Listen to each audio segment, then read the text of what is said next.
नमस्कार, कथा स्पंदन में आपका दिल से स्वागत है। यह कहानी माँ को समर्पित है।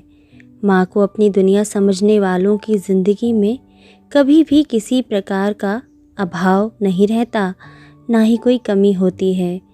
आइए इस कहानी को सुने। मेरा नाम अविनाश है और ये मेरी कहानी है। मैं कुछ दिनों के लिए ऑफिस टूर पर था। हालांकि जाना ज़्यादा ज़रूरी नहीं था और टूर से आते ही मेरी पत्नी ऋतु ने मुझे बताया कि मेरी माँ ने 2 दिन से अनाज नहीं खाया था। वह लिक्विड पर थी। मैंने उससे कहा कि उनकी पसंद का कुछ बना दो, पर वह बेचारी भी क्या करती। उसने कहा कि मैंने सब कुछ पूछा, पर वो किसी बच्चे की तरह ज़िद कर रही हैं। बहुत ज़्यादा कोशिश भी की, पर वो मान ही नहीं रही। रात हो चुकी थी। बच्चे अपने कमरे में सो रहे थे।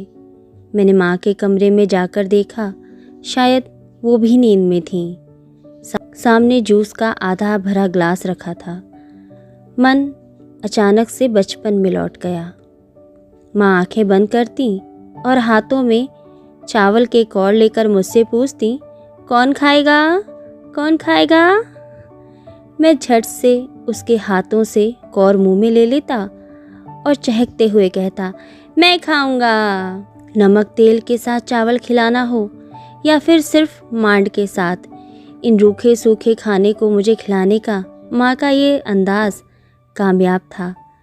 उन थाली के निवालों में मेरे लिए कोई लड्डू, कोई पेड़ा, कोई जलेबी ना होती थी, और सबसे अंत में झूठ मूठ की रसमलाई, जिसे खिलाने के बाद अक्सर माँ की आंखें डबडबा जाया करती थीं।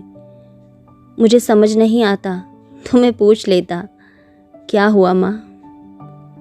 वो कहती, कुछ नहीं रे, वो तेरे लिए जो सपने हैं ना, वही आंखों में उतरे आते हैं। तब माँ की डबडबाई आंखों को मैं पहुँच देता।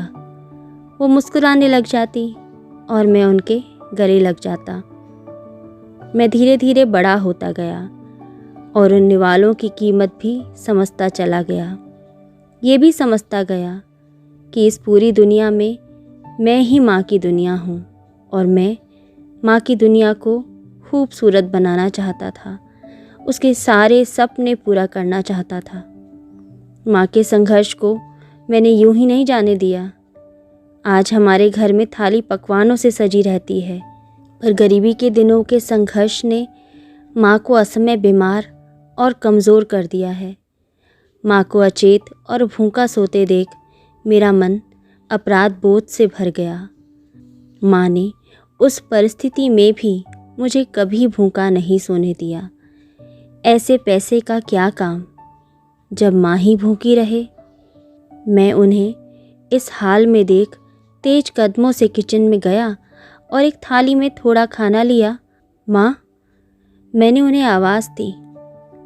उन्होंने आंखें खोलकर मुझे देखा और धीरे से उठ बैठी। आ गया तू? कब आया? अभी आया माँ। अच्छा चलो ये खा लो। उन्होंने खाने से बिल्कुल अर्जी दिखाई और अपना मुंह फेर लिया, बिल्कुल एक छोटे से बच्चे की तरह। मेरी आंखें डबडबा गई थीं, पर मैंने खुद को संयत कर अपनी आंखें बंद की और थाली से एक कौर लेकर माँ की तरह ही उनसे पूछा, कौन खाएगा, कौन खाएगा। मैं अधखुली आंखों से उन्हें देख रहा था। उन्होंने अपना चेहरा मेरी तरफ किया और एकटक मुझे देखने लगी। शायद उन्हें भी बचपन के वह दिन याद आ गए थे। उनकी आंखें भीग आई थीं। उन्होंने मेरे हाथ से वो निवाला लिया और बच्चे की तरह रो पड़ी। मुझे तेरे बिना अच्छा नहीं लगता बेटा। जैसे बचपन में थोड़ी देर मेरे ना दिखने पर तू रो पड़ता था ना, शायद तेरी माँ भी अब उसी अवस्था में आ गई है। मैंने डबडबाई आंखों से उन्हें एक कौर और खिलाया। मैं अब एक दिन के लिए भी कहीं नहीं जाऊंगा माँ, कहीं नहीं जाऊंगा। दोस्तों, माँ की कीमत क्या होती है, जिसकी माँ नहीं होती उससे पूछ कर देखना, पर अपनी माँ को कभी अकेला मत रहने देना।